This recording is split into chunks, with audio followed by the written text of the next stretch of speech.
Hello everyone, आज के हमारे वीडियो का टॉपिक है माइटोकॉन्ड्रिया। तो आज हम हमारे वीडियो में माइटोकॉन्ड्रिया के नेचर और अकरेंज और इसके फंक्शन के बारे में बात करेंगे। तो आइए सबसे पहले हम बात कर लेते हैं माइटोकॉन्ड्रिया के फिगर का।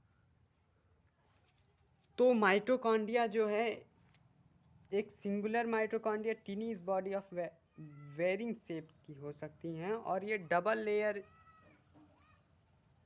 की होती हैं। तो सबसे पहले आप देख सकते हैं ये है इसका आउटर लेयर और ये है इसका inner layer.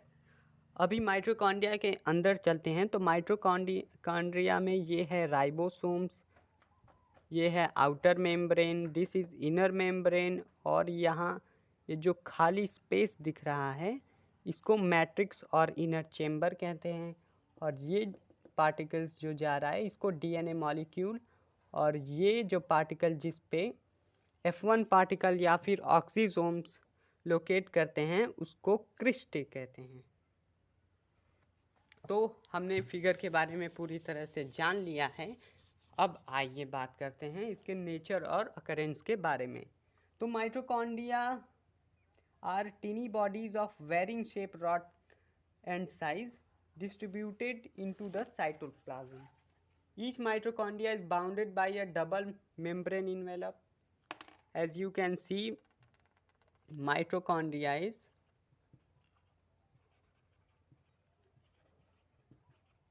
is double membranous envelope, and each mitochondria is bounded by a membrane envelope.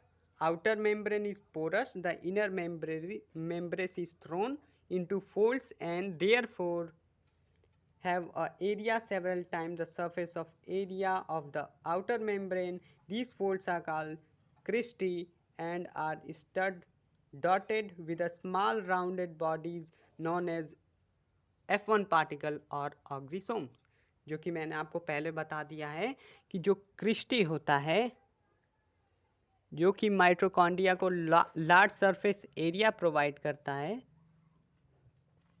उस पे डॉटेड स्ट्रक्चर पाए जाते हैं जिनको Christie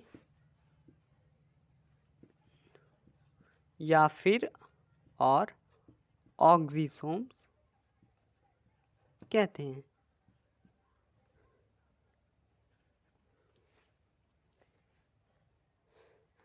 So the interior cavity of the mitochondria is filled with proteinous or gel-like matrix which contain a few small size ribosomes, circular DNA molecules and phosphate granules. Mitochondria are absent in bacteria and red blood cells of mammals.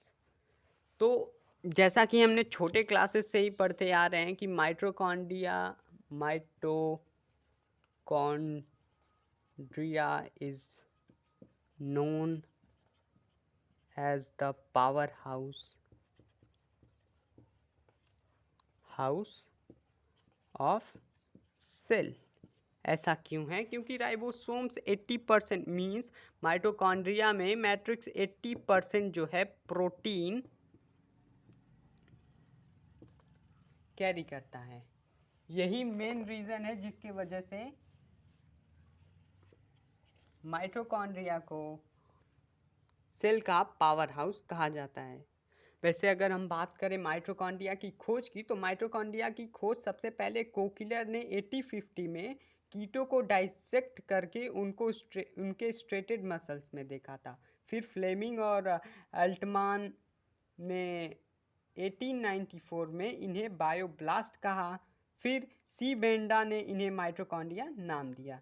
इनका आविष्कार मिवेस ने Nymphaea में किया था।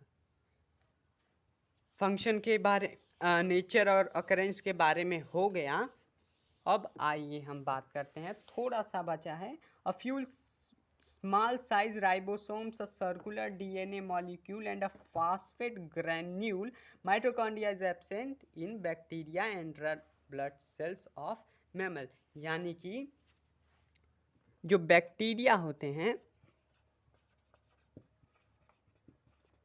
और red blood cells, उसमें mitochondria जो है होता है वो एब्सेंट होता है। यानी कि mitochondria bacteria red blood cells में नहीं पाया जाता है। अब आइए बात करते हैं माइटोकॉन्ड्रिया के फंक्शन के बारे में। माइटोकॉन्ड्रिया के फंक्शन क्या क्या हैं?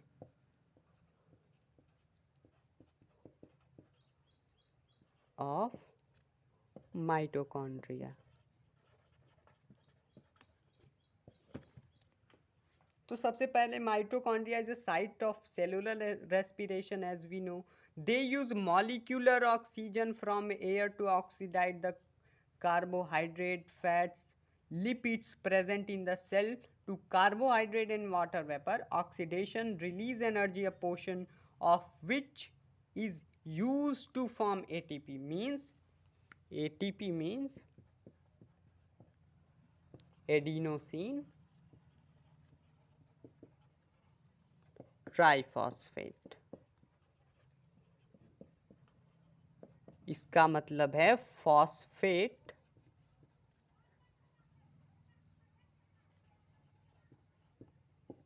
P+P+P में पाया जाता है, ट्राइफॉस्फेट। एक होता है ADP एडिनोसिन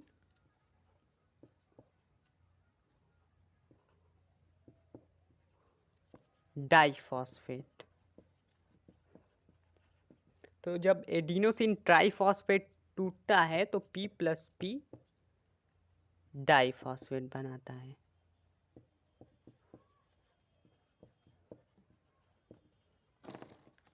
ये हमने जान लिया।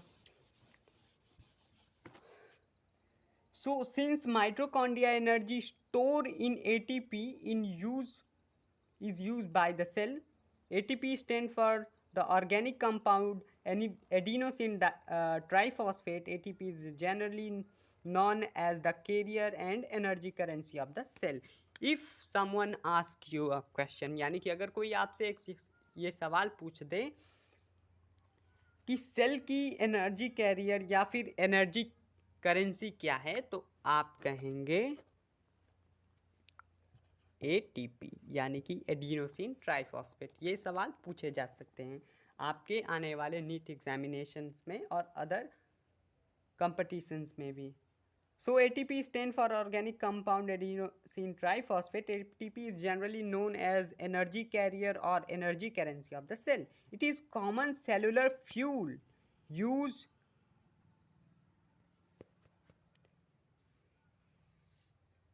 It is used to drive numerous energy requiring process of cell. The body of an organism use the energy stored in ATP for one, synthesis of chemical compound, transcription of RNAs, and synthesis of protein, carbohydrate, and lipids.